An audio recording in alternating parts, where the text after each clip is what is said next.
বরিশাল, বাবুরহাট। লোকটার নাম ছিল কানা মামা। আমার মা এবং আমার খালারা তাকে কানা মামা বলেই ডাকতো। লোকটা আজন্ম অন্ধ। আমি জানতাম অন্ধদের একটা ভালো গুণ আছে, তারা যে রাস্তা দিয়ে বারবার যাতায়াত করে সে রাস্তায় দিনের যে সময়েই তাকে রেখে আসা হোক না কেন, তারা ঠিকই রাস্তা চিনে আসবে। কিন্তু কানা মামার ক্ষেত্রে তা ছিল ব্যতিক্রম। তিনি নিজে থেকেই কয়েক মাইল পথ পাড়ি দিয়ে অন্য গ্রামে চলে যেতেন, আবার নিজে নিজেই গভীর বেলা বাড়ি ফিরতেন এবং দরজার সামনে দাঁড়িয়ে নিজের শরীর ঝাড়তেন আর যাহ যাহ বলে ধমকি দিতেন। আসলে তিনি ছিলেন একজন ওঝা গোছের লোক। লোকমুখে জানা যায় তিনি কালো জাদু জানতেন। তার সাথে কিছু জিন আর পেত্নী সর্বদা চলাফেরা করে।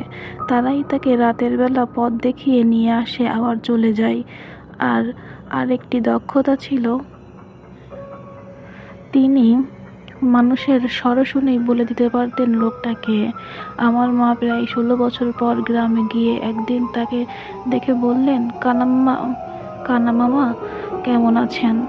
তখন কানা মামা সাথে সাথেই উত্তর দেয়, কি রে রেনু, এত বছর পর এলি?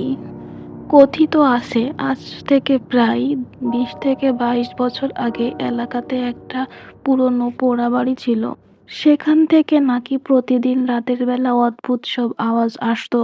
কোনোদিন হয়তো বাচ্চার কান্নার আওয়াজ, আবার এমনকি ওই বাড়ির বারান্দায় প্রায়শই নাকি সাদা কাপড় পরিহিত একটি ছায়া দেখা যেত। তখন কানা মামা কেবলমাত্র কালো জাদুর চর্চা শুরু করেছেন। তিনি সবাইকে বললেন যে তিনি একা রাতের বেলা সেই বাড়িতে যাবেন এবং ওইখানে যদি অশরীরী কিছু থাকে তাহলে তিনি তাদের বন্দি করে আনবেন। কথা মতো তাই হলো। তিনি একা রাতের বেলা গেলেন, কিন্তু সেদিন তিনি আর ফিরে আসেননি। তার দেহ অচেতন অবস্থায় 2 দিন পর পুকুর পাড়ে পাওয়া যায়।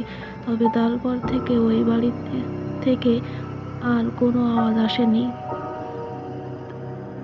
আর তার যারা ক্ষতি করে তাদের ওপর তিনি জিন দ্বারা প্রতিশোধ নিতেন। এমনকি জিনরা তার অনুপস্থিতিতে ক্ষতি করত। তার মৃত্যুর পর এমনই একটা ঘটনা ঘটে।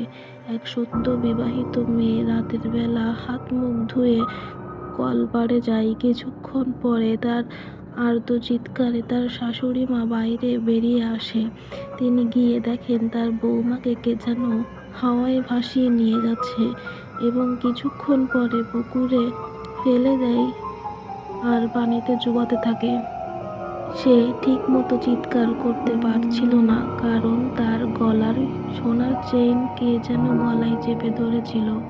তখন তার শাশুড়ি মা লোকজন জড়ো করে মেয়েটাকে পানি থেকে উঠায়। পরে তার ভাষ্যে জানা গেল সে একটা পিদিম হাতে নিয়ে কলপাড়ে যায়। চারপাশে কোনো বাতাস না থাকা সত্ত্বেও হঠাৎ প্রদীপটা নিভে যায় এবং কিছু বুঝে ওঠার আগেই তাকে পাঁচকোলা করে কে যেন হাওয়ায় ভাসিয়ে পানিতে নিয়ে ফেলে পানিতে ডুবানোর চেষ্টা করে। ধারণা করে সবাই যে তার শ্বশুর জমিজমা সংক্রান্ত ব্যাপারে কানা মামার ক্ষতি করেছিল, তাই তার মৃত্যুর পর এভাবেই প্রতিশোধ নেওয়া হয়।